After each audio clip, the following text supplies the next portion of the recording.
Good morning students, एक बार आप सभी का फिर से केमिस्ट्री की ऑनलाइन क्लासेस में स्वागत है।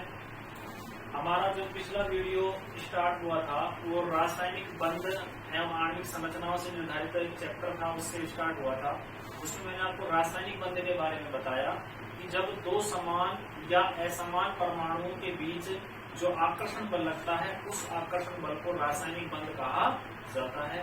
यदि समान और असमान परमाणु के बीच लगने वाला आकर्षण बल प्रबल हो तो परमाणु की स्थितिज ऊर्जा न्यूनतम होगी और बंध का स्थायित्व अधिकतम होगा। ये चीज मैंने आपको पिछली वीडियो में बताई थी। अगर आकर्षण बल दुर्बल है तो परमाणु की स्थितिज ऊर्जा अधिकतम होगी और स्थायित्व कम होगा। उसके बाद मैंने आपसे आयनिक बंध के बारे में बात की थी। तो आयनिक बंध क्या कहता है? जब किसी विद्युत धनी परमाणु द्वारा या किसी परमाणु के द्वारा या विद्युत धनी परमाणु के द्वारा इलेक्ट्रॉन का क्या किया जाए, त्याग किया जाए, और दूसरे विद्युत ऋणी परमाणु द्वारा इलेक्ट्रॉन का क्या किया जाए, ग्रहण किया जाए, और उनके बीच एक स्थिर विद्युत आकर्षण बल लगता हो, उस आकर्षण बल को आयनिक बंध कहा जाता है। तो आयनिक बंध के बारे में मैंने आपको बताया, जैसे NaCl,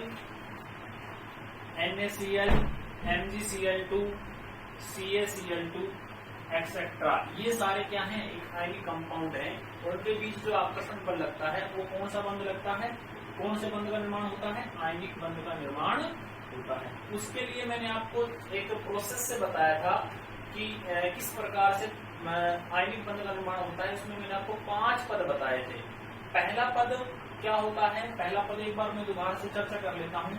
पहला पद में क्या होता है? First step. इसमें क्या होता है? धातु होगी किस अवस्था में होगी? ठोस अवस्था में होगी, सॉलिड स्टेट में। और सॉलिड स्टेट में जब धातु होगी तो उससे इलेक्ट्रॉन का क्या नहीं होगा? त्याग नहीं होगा, क्योंकि उसमें अवयवी कण जो होंगे वो एक दूसरे से निकटतम संकुलित होंगे। इसके लिए ऊर्जा दी जाती है, जिस ऊर्जा का नाम है उदरोपातन ऊर्जा। उदरोपातन ऊर्जा से धातु किस में चेंज हो गई थी? गैस में। किसमें चेंज हो गई थी? गैस में। धातु ने इस ऊर्जा का क्या किया? अवशोषण किया। इसलिए प्रक्रम क्या हो गया था? ऊष्माशोषी। कौन सा हो गया था? ऊष्माशोषी। ठीक है। अब स्टेप जो सेकंड था उसमें क्या था कि धातु जो गैसीय अवस्था में परिवर्तित हुई, जी का मतलब है गैसीय अवस्था, गैसीय अवस्था में परिवर्तित हुई तो उसके लिए उसके बाह्यतम कोश से इलेक्ट्रॉन को निकालने के लिए ऊर्जा दी गई, जिस ऊर्जा का नाम था आयनन ऊर्जा। क्या नाम था? आयनन ऊर्जा। और आयनन ऊर्जा से जब इलेक्ट्रॉन धातु के द्वारा त्यागा जाएगा तो चार्ज कैसा आएगा? प्लस। मान लीजिए उसमें से कितना इलेक्ट्रॉन निकला? 1 इलेक्ट्रॉन रिमूव हुआ, यानी इस गैसीय धातु परमाणु ने इस ऊर्जा को भी क्या किया? अवशोषण। तो प्रक्रम क्या हो गया? ऊष्माशोषी। कौन सा हो गया? ऊष्माशोषी। क्लियर। अब तीसरा स्टेप जो था उसमें क्या था? जो विद्युत ऋणी, देखो ये तो क्या बन गया? विद्युत धनी परमाणु। विद्युत धनी परमाणु। क्लियर। अब जो विद्युत ऋणी परमाणु था वो किस रूप में पाया जाएगा? अणु के रूप में पाया जाएगा, मॉलिक्यूल के रूप में पाया जाएगा, मॉलिक्यूल के रूप में पाया जाएगा। और इस मॉलिक्यूल के रूप में जो अणु होगा उसको हम एटम में परिवर्तित करेंगे। किसमें परिवर्तित करेंगे? एटम में। तो उसके लिए ऊर्जा देंगे जिसका नाम है वियोजन ऊर्जा, डीएसोसिएशन एनर्जी, वियोजन ऊर्जा। ठीक है। और ये वियोजन ऊर्जा H2 के कितने एटम बना देगी? 2 एटम। 2 एटम निर्मित कर देगी। 2x एटम निर्मित हो गए। अब मैंने मान लीजिए स्टेप 4 की बात की, और स्टेप 4 में क्या था? एक x एटम को लिया, एक x एटम को लिया, उसमें जो इलेक्ट्रॉन धातु ने त्यागा उसको जोड़ा। तो जोड़ने के बाद एक ऊर्जा मुक्त हुई जिसका नाम मैंने लिया था इलेक्ट्रॉन बंधुता। इलेक्ट्रॉन बंधुता। क्लियर। और इलेक्ट्रॉन बंधुता जैसे ही इसमें से मुक्त हुई तो इसका मतलब प्रक्रम कैसा हुआ? ऊष्माक्षेपी। और x पर चार्ज कैसा आ गया? माइनस। तो ये कैसा हो गया? ऋण विद्युतीय परमाणु। ऋण विद्युतीय परमाणु। तो देखो, विद्युत धनी परमाणु यानी कि इलेक्ट्रॉन का त्याग करने वाला, विद्युत ऋणी परमाणु इलेक्ट्रॉन को ग्रहण करने वाला, दोनों के बीच में स्थिर विद्युत आकर्षण बल लगता है जो स्टेप 5 के अंतर्गत आएगा। यानी m पर चार्ज कैसा है? प्लस, और x पर चार्ज कैसा है माइनस, और प्लस माइनस के बीच में एक स्थिर विद्युत आकर्षण बल लगता है जिसको आयनिक बंध कहा जाता है। क्या कहा जाता है? आयनिक बॉन्ड कहा जाता है। तो M और X के बीच में क्या बन जाएगा? बंध बन जाएगा। तो इस प्रकार किसी आयनिक यौगिक का क्या होता है? निर्माण होता है। इसमें दो ऊर्जाएं महत्वपूर्ण है, एक तो है आयनन ऊर्जा, इसको हमें समझना बहुत जरूरी है, और एक है इलेक्ट्रॉन बंधुता। क्या है? इलेक्ट्रॉन बंधुता। तो आयनन ऊर्जा क्या होती है, इलेक्ट्रॉन बंधुता क्या होती है, इन दोनों को मैं आपको परिभाषित करता हूं। उसके बाद किसी में आयनिक यौगिक का आपको निर्माण करके आयनिक बॉन्ड के द्वारा बताऊंगा। इन पांचों स्टेपों से ही आपको समझ में आ जाएगा। तो ये मेरे हिसाब से प्यारे बच्चों आपको अच्छे से क्लियर हो रहा होगा। एक बार पुनः मैं रिपीट कर देता हूँ। मेटल होगी, ठोस अवस्था में होगी, कोई इलेक्ट्रॉन का त्याग नहीं करेगी। कौन सी ऊर्जा दी जाएगी? ऊर्ध्वपातन ऊर्जा। तो मेटल किस में चेंज हो जाएगी? गैस में। तो गैस में जब चेंज हो जाएगी तो नाभिक के द्वारा जो इलेक्ट्रॉन पर आकर्षण बल है वो दुर्बल हो जाएगा, और जब गैसीय अवस्था में चेंज होगी तो कौन सी ऊर्जा दी जाएगी? उससे बाह्यतम कोश से इलेक्ट्रॉन को निकालने के लिए या कोश से इलेक्ट्रॉन को निकालने के लिए आयनन ऊर्जा। तो आयनन ऊर्जा जैसे ही देंगे तो इलेक्ट्रॉन का क्या करेगी? वो धातु त्याग करेगी। और प्रक्रम कैसा होगा? उष्मा शोषी। ध्यान रखना। और ये प्रक्रम भी कैसा था? उष्मा शोषी। क्योंकि जो ऊर्जा का एब्जॉर्ब करता है, अवशोषण करता है, तो वो प्रक्रम क्या कहलाता है? उष्मा शोषी कहलाता है। अब जो कोई विद्युत ऋणी परमाणु होगा वो हमेशा किस रूप में होगा? मॉलिक्यूल के रूप में होगा, परमाणु के रूप में नहीं होगा। तो मॉलिक्यूल से परमाणु निर्मित करना है, इसलिए ऊर्जा देंगे जिसका नाम है वियोजन ऊर्जा। तो X पे कितने एटम बन जाएंगे? 2। मैंने उनमें से एक X को ले लिया, उसमें से जो त्यागा गया इलेक्ट्रॉन था मेटल के द्वारा उसको एडिशन कर दिया। तो एडिशन किया तो उससे ऊर्जा निकली ऊर्जा। ध्यान रखना। तो कौन सी ऊर्जा निकली? इलेक्ट्रॉन बंधुता। X पर चार्ज कैसा आ गया? माइनस। इसको कहा जाता है ऋण विद्युती परमाणु। तो देखो ये धन विद्युती परमाणु और ये ऋण विद्युती परमाणु, दोनों के बीच में एक स्थिर विद्युत आकर्षण बल लगता है। जो M प्लस और X के बीच में क्या लगेगा? स्थिर विद्युत आकर्षण बल। आवेशों के बीच में क्या लगता है?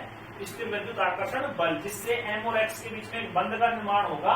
और इस बंध को क्या कहते हैं भाई? आयनिक बॉन्ड कहते हैं। तो इन बंध को निर्मित करने के लिए कितने पद होते हैं? 5 पद होते हैं, जिससे किसी भी आयनिक यौगिक का क्या होता है?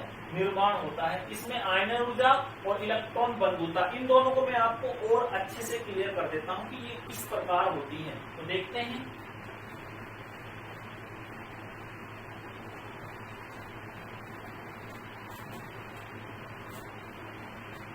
परिभाषा क्या होती है? आयनन ऊर्जा। आयनन ऊर्जा, ठीक है। आयनन ऊर्जा क्या होती है? ध्यान से सुनना जो मैं बोल रहा हूं। किसी गैसीय विलगित परमाणु के, कोई गैसीय विलगित परमाणु है और उसके बाह्यतम कोश से इलेक्ट्रॉन निकालना है, तो उसके लिए जो ऊर्जा दी जाती है उस ऊर्जा को क्या कहा जाता है? आयनन ऊर्जा।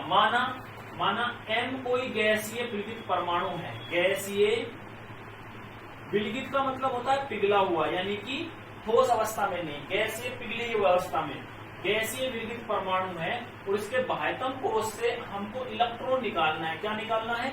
इलेक्ट्रॉन। तो जो ऊर्जा दी जाती है उस ऊर्जा को क्या कहा जाता है? आयनन ऊर्जा, यानी कि इसको आयनन पोटेंशियल भी कहते हैं। पोटेंशियल मतलब होता है विभव। ऊर्जा कह दो या विभव कह दो, एक ही बात है, ठीक है। विभव वोल्ट में मापा जाएगा, ऊर्जा ऊर्जा किलोजूल प्रति मोल में मापी जाएगी, और उष्मा एंथैल्पी की बात करेंगे तो उष्मा में मापी जाती है। किसमें मापी जाती है? देखो एंथैल्पी उष्मा में मापी जाती है, विभव वोल्ट में मापा जाता है, और ऊर्जा किलोजूल प्रति मोल में मापी जाती है। तो मापने की इकाइयां होती है, जैसे आपको पता है बच्चों, किसी जैसे किलोग्राम है, ग्राम है, ठीक है। इस प्रकार से मापने की इकाइयां लीटर है, मापने की इकाइयां क्या होती है? अलग अलग, लेकिन चीज वही होती है। तो ज्यादातर जैसे आयनन ऊर्जा, विभव और एंथैल्पी, ठीक है, इनको एक ही नाम से पुकारा जाता है, आयनन ऊर्जा को, ठीक है भाई। तो M कोई गैसीय विलगित परमाणु है और उसके बाह्यतम कोश से इलेक्ट्रॉन को निकालना है, तो उसके लिए जो ऊर्जा दी जाती है उस ऊर्जा को क्या कहा जाता है? आयनन विभव या आयनन ऊर्जा, यानी इसको इंग्लिश में कहते हैं आयनाइजेशन पोटेंशियल। P का मतलब है पोटेंशियल और आयनाइजेशन का मतलब है आयनन, और पोटेंशियल का मतलब है विभव। तो M जब इलेक्ट्रॉन निकल जाएगा तो M पर चार्ज कैसा आ जाएगा? प्लस। कैसा चार्ज आ जाएगा? प्लस। और जब भी कोई धातु पर प्लस आवेश आता है तो उसके आकार में हमेशा कमी होती है। आकार में क्या होती है? कमी। क्लियर? अब यहां से कोई इलेक्ट्रॉन निकाला जाए, यहां से कोई और एक इलेक्ट्रॉन निकाला जाए, तो देखो आकार में जब कमी होगी, आकार में कमी होगी तो इलेक्ट्रॉन नाभिक के बिल्कुल कहाँ आ जाएंगे? पास पास आ जाएंगे। कहाँ जाएंगे? पास पास। अब वहां से इलेक्ट्रॉन निकालना, एक तो इलेक्ट्रॉन की दूरी मान लीजिए 2 सेंटीमीटर हो और एक इलेक्ट्रॉन की दूरी 1 सेंटीमीटर रह जाए, तो 2 सेंटीमीटर से इलेक्ट्रॉन निकालना आसान होता है, 1 सेंटीमीटर से इलेक्ट्रॉन निकालना मुश्किल होता है। क्यों? क्योंकि उस पर आकर्षण बल जो नाभिक में क्या होता है, प्रोटॉन होता है, धनावेश होता है, और इलेक्ट्रॉन का कैसा चार्ज होता है, माइनस होता है। तो वहां से इलेक्ट्रॉन निकालना क्या हो जाता है, मुश्किल हो जाता है। इसलिए इसका आकार जैसे ही प्लस चार्ज आएगा तो आकार में क्या होगी, कमी। तो इसका मतलब जो Ip2 होगी वो Ip1 से क्या होगी, ज्यादा होगी, ध्यान रखना। तो यहां से जब इलेक्ट्रॉन निकाला तो उसके लिए कौन सी ऊर्जा दी गई, द्वितीयक आयनन ऊर्जा, और ये कौन सी थी, प्रथम आयनन ऊर्जा। तो बच्चों इसमें क्या होगा, Ip2 जो है वो किससे ज्यादा है, Ip1 से ज्यादा है। क्यों ज्यादा है? क्योंकि जब गैसीय विलगित परमाणु उदासीन है उस स्थिति में जो नाभिक है उसका सभी इलेक्ट्रॉनों पर, बाह्यतम कोश के इलेक्ट्रॉनों पर आकर्षण बल बराबर है, ठीक है। और जैसे ही उसमें से इलेक्ट्रॉन निकला तो m पर चार्ज कैसा आया, प्लस, और आकार में क्या हो गई, कमी, और आकार में कमी हो गई तो इलेक्ट्रॉन नाभिक के बिल्कुल कहाँ गए, पास। अब वहां से इलेक्ट्रॉन निकालने के लिए Ip1 से तो Ip2 ज्यादा देनी पड़ेगी, स्वाभाविक सी बात है। इसलिए Ip2 का मान Ip1 से ज्यादा पाया जाता है। तो पहले तो परिभाषा क्या हुई, किसी गैसीय विलगित परमाणु के बाह्यतम कोश से इलेक्ट्रॉन को मुक्त करने के लिए दी जाने वाली ऊर्जा क्या कहलाती है, आयनन ऊर्जा। हमेशा किसी गैसीय विलगित परमाणु, उदासीन परमाणु की आयनन ऊर्जा, उदासीन परमाणु की आयनन ऊर्जा धनावेशित परमाणु की आयनन ऊर्जा से हमेशा कम होती है। तो किसकी ज्यादा हुई, धनावेशित परमाणु की। इसलिए लिखते हैं Ip2 से मान किसका कम होगा, Ip1 का कम होगा। क्लियर? यानी Ip2 का ज्यादा होगा और Ip1 का कम होगा। तो ये तो कौन सी ऊर्जा हुई, आयनन ऊर्जा। अब एक बात करते हैं इलेक्ट्रॉन बंधुता, यानी कि इलेक्ट्रॉन ऊर्जा, बंधुता ऊर्जा क्या होती है, तो उसको देखते हैं। इलेक्ट्रॉन बंधुता या इलेक्ट्रॉन एंथैल्पी, ठीक है। देखो, जो इलेक्ट्रॉन को एब्जॉर्ब करेगा वो हमेशा कैसा होगा, विद्युत ऋणी। कैसा होगा, विद्युत ऋणी। और विद्युत ऋणी सामान्यतः हेलोजन होते हैं। क्या होते हैं, हेलोजन। और हेलोजनों को रिप्रेजेंट किससे करते हैं, एक्स से। आवर्त सारणी आपने पढ़ी है 10th क्लास में। वर्ग 17 के जो तत्व हैं, जैसे फ्लोरीन, क्लोरीन, ब्रोमीन और आयोडीन, ये सारे कैसे हैं, विद्युत ऋणी तत्व हैं। कैसे हैं, विद्युत ऋणी तत्व, जो इलेक्ट्रॉन को अपनी ओर क्या करते हैं, आकर्षित करते हैं प्रबल रूप से। सबसे ज्यादा विद्युत ऋणात्मकता आवर्त सारणी में किसकी होती है, फ्लोरीन की होती है, ठीक है। विद्युत ऋणात्मकता होती है सह संयोजक बंध के इलेक्ट्रॉनों को अपनी ओर आकर्षित करने की क्षमता। ये आपने छोटी सी परिभाषा प्यारे बच्चों 10वीं में पढ़ी होगी। तो देखो एक्स है, एक्स कैसा है, उदासीन है। कैसा है, उदासीन। अगर इसके बाह्यतम कोश में इलेक्ट्रॉन जोड़ा जाए, बाह्यतम कोश में क्या जोड़ा जाए, इलेक्ट्रॉन, यानी नाभिक है और इस नाभिक के बाह्यतम कोश में इलेक्ट्रॉन का क्या किया जाए, एडिशन किया जाए। क्या किया जाए, एडिशन। तो जैसे इलेक्ट्रॉन नाभिक के संपर्क में आएगा तो कुछ ना कुछ ऊर्जा का क्या होगा, निष्कासन होगा, ऊर्जा निकलेगी। और ऊर्जा वो निकलेगी, वो क्या कहलाएगी, इलेक्ट्रॉन बंधुता या इलेक्ट्रॉन एंथैल्पी। अगर उष्मा में मापा जाएगा तो एंथैल्पी कहलाएगी, और किलो जूल प्रति मोल में मापी जाएगी तो इलेक्ट्रॉन बंधुता ऊर्जा कहलाएगी। यानी कि इसको इलेक्ट्रॉन बंधुता के नाम से रिप्रेजेंट किया जाता है। तो एक्स पर एक इलेक्ट्रॉन एडिशन हुआ तो एक्स पर चार्ज कैसा आया बताओ, माइनस। यानी ये कैसा हो गया, ऋण विद्युतीय तत्व। कैसा हो गया, ऋण विद्युतीय तत्व या परमाणु, ठीक है। अब इसमें अगर एक इलेक्ट्रॉन और जोड़ा जाए, अब देखो जहां पर एक इलेक्ट्रॉन जोड़ा, तो इलेक्ट्रॉन जोड़ने के लिए जो ऊर्जा मुक्त हुई उसको कहा जाता है इलेक्ट्रॉन एंथैल्पी। ई से तो इलेक्ट्रॉन और इलेक्ट्रॉन बंधुता, सॉरी क्या कहा जाता है, इलेक्ट्रॉन बंधुता। और बंधुता को रिप्रेजेंट करते हैं एफिनिटी, यानी इसको मैं लिखूं इलेक्ट्रॉन और ऐसे बन जाता है एफिनिटी। एफिनिटी तो कहलाती है बंधुता, और इलेक्ट्रॉन, ये आपको वर्ड आपको नजर ही आ रहा है। तो इसका मतलब ये होती है इलेक्ट्रॉन बंधुता, जिसको रिप्रेजेंट किससे किया जाता है, ई और ए से। दोबारा से सुन लो, जब विद्युत ऋणी परमाणु कोई होगा जो इलेक्ट्रॉन को क्या करेगा, ग्रहण, और इलेक्ट्रॉन ग्रहण करने के बाद जो ऊर्जा मुक्त होती है उसको क्या कहा जाता है, इलेक्ट्रॉन बंधुता। और एक्स पर चार्ज कैसा आ जाएगा, माइनस। अब परिभाषा क्या हुई, देखो परिभाषा क्या हुई, ये भी कैसा होगा, एक विलगित परमाणु होगा। कैसा होगा, टूटा हुआ परमाणु। जैसे मैंने आपको स्टेप फोर्थ में तो 2 एटम को तोड़ा था, मॉलिक्यूल को तोड़ा था पिछले वीडियो में, जब आयनिक कंपाउंड बनाने की हमने पूरा मेथड देखा था, तो उसमें मैंने X2 को तोड़ा था। तो उसमें ये भी कैसा परमाणु होगा, एक विलगित परमाणु होगा, और विलगित परमाणु के बाह्यतम कोश में यदि एक इलेक्ट्रॉन जोड़ा जाए तो निष्कासित होने वाली जो ऊर्जा होगी वो क्या कहलाएगी, इलेक्ट्रॉन बंधुता। क्या कहलाएगी, इलेक्ट्रॉन बंधुता। जैसे इलेक्ट्रॉन जुड़ेगा तो चार्ज कैसा आएगा, माइनस, और माइनस आने पर आकार में क्या होगी, वृद्धि। आकार में क्या होगी, वृद्धि होगी। अब देखो ये इस पर चार्ज कैसा है, माइनस। अगर इसके बाह्यतम कोश में एक इलेक्ट्रॉन और जोड़ा जाए तो देखो इस पर भी माइनस है और इस पर भी माइनस है, यानी इसमें तो इलेक्ट्रॉन पहले से जुड़ चुका है, और साथ में अगर एक इलेक्ट्रॉन और जोड़ा जाए तो समान आवेश में क्या होने लग जाता है, प्रतिकर्षण। यानी इलेक्ट्रॉन पर भी माइनस है और एक्स पर भी माइनस, तो समान आवेश में क्या होने लगेगा, प्रतिकर्षण। और जब समान आवेश में प्रतिकर्षण होने लगेगा तो इसका मतलब इलेक्ट्रॉन बंधुता प्राप्त नहीं होगी, यानी ऊर्जा नहीं निकलेगी। तो यही कहा जाता है, यही लिखा जाता है कि किसी भी परमाणु की जो द्वितीयक इलेक्ट्रॉन बंधुता होती है, ये तो प्रथम हो गई भाई, शुरू में तो उदासीन है, उदासीन पर कोई आवेश नहीं होता, एक इलेक्ट्रॉन जोड़ा, उस पर चार्ज कैसा आ गया, माइनस, तो ये तो क्या कहलाएगी, उसकी प्रथम इलेक्ट्रॉन बंधुता। और यदि उसने एक इलेक्ट्रॉन और जोड़ा, ठीक है, तो उस पर आवेश माइनस है और जुड़ने वाले परमाणु पर भी माइनस है, दोनों आवेशों क्या लग जाएगा, प्रतिकर्षण। और प्रतिकर्षण होने के कारण इलेक्ट्रॉन बंधुता प्राप्त नहीं होगी। इसलिए लिखा जाता है कि किसी भी परमाणु की द्वितीयक इलेक्ट्रॉन बंधुता का मान ऋणात्मक पाया जाता है, यानी कि यहाँ तो पॉजिटिव पाई जाएगी और यहाँ कैसी मिलेगी हमको, नेगेटिव, यानी कि इलेक्ट्रॉन बंधुता प्राप्त नहीं होगी। तो ये मैंने दोनों आपको क्लियर की है, इलेक्ट्रॉन बंधुता और आयनन ऊर्जा। क्लियर, आपको अच्छे समझ में आ गई होगी। अब हम किसी आयनिक यौगिक NaCl, जैसे NaCl आयनिक यौगिक का निर्माण करते हैं कि इसके अंदर आयनिक मोड कैसे बनेगा, तो देखते हैं।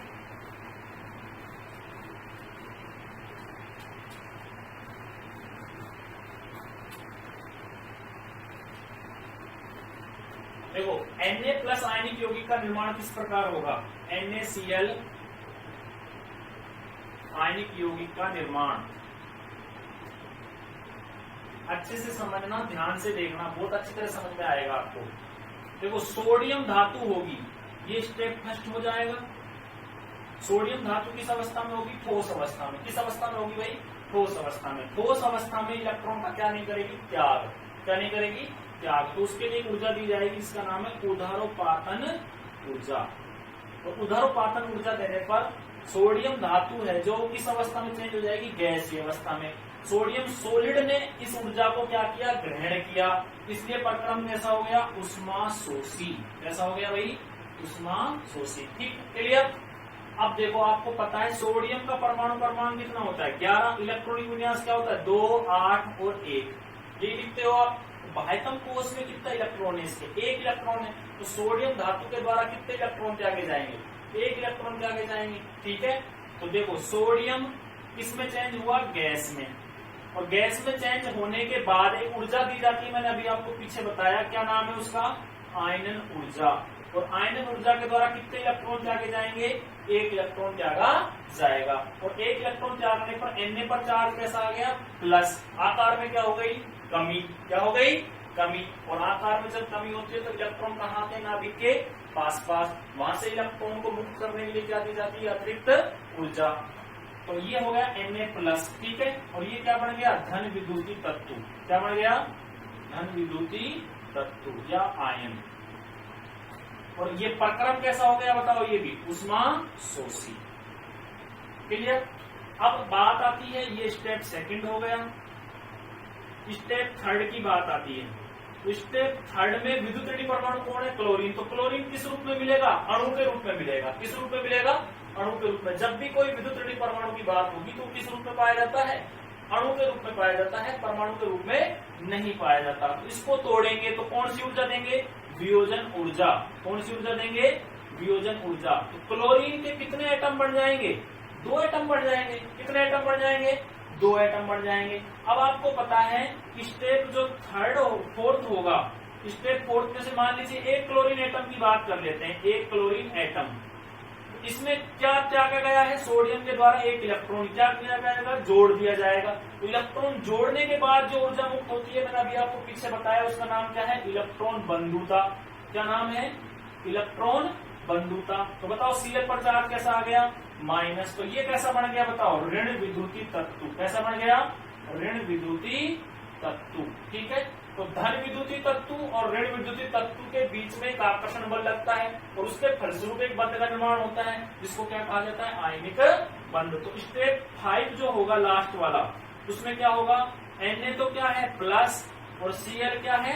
माइनस। देखो Na तो क्या है? प्लस, Cl क्या है?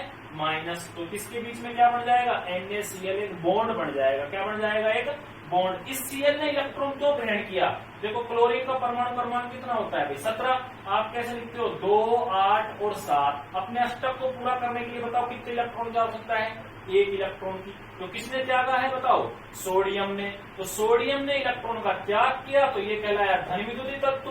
क्लोरीन ने इलेक्ट्रॉन को ग्रहण किया तो ये कहलाया ऋण विद्युतीय तत्व। और धन विद्युतीय और ऋण विद्युतीय तत्वों के बीच लगने वाला स्थिर विद्युत आकर्षण बल के फलस्वरूप एक बंध का निर्माण होता है। उस बंध को कहा जाता है आयनिक बंध। तो मेरे हिसाब से प्यारे बच्चों आपको NaCl आयनिक यौगिक का निर्माण अच्छे से समझ में आ गया होगा। आयनन ऊर्जा अच्छे से समझ में आ गई होगी और इलेक्ट्रॉन बंधुता भी। आयनन ऊर्जा क्या होती है? एक बार फिर रिपीट कर देता हूँ। किसी गैसीय विलगित परमाणु के बाह्यतम कोश से इलेक्ट्रॉन को मुक्त करने के लिए दी जाने वाली ऊर्जा। और इलेक्ट्रॉन बंधुता किसी ऋण विद्युतीय तत्व परमाणु या विद्युत ऋणी परमाणु के बाह्यतम कोश में इलेक्ट्रॉन जोड़ने के पश्चात निकलने वाली ऊर्जा इलेक्ट्रॉन बंधुता कहलाती है। तो ये हमारा था आज का NaCl आयनिक यौगिक का निर्माण। तो प्यारे बच्चों मुझे आशा है कि आप लोगों को अच्छे से समझ में आ रहा होगा। आगे की चर्चा आयनिक यौगिकों की हम नेक्स्ट वीडियो में करेंगे। आज के लिए यहीं पर टॉपिक समाप्त किया जाता है। आप लोगों का बहुत बहुत धन्यवाद। जय हिंद।